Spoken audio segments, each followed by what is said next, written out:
Il a toujours été excessif. C'est quelqu'un qui ne pouvait pas se faire élire dans une coordination d'étudiants. Il fallait toujours qu'on l'impose. Parce qu'à chaque fois qu'il y avait une élection, il était le dernier. C'est des élections par liste. Il était le dernier.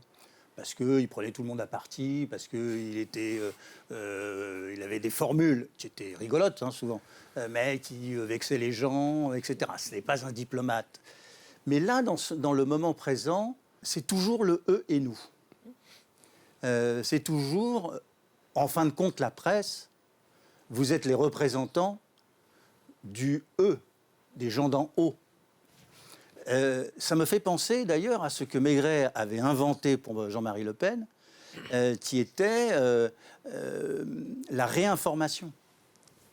Il fallait faire de la réinformation parce que les médias étaient contre le Front National de l'époque. Et Jean-Marie Le Pen le reprend, bien sûr. Donc là, c'est la presse officielle, à tel point qu'on fait une conférence de presse avec quelques journalistes.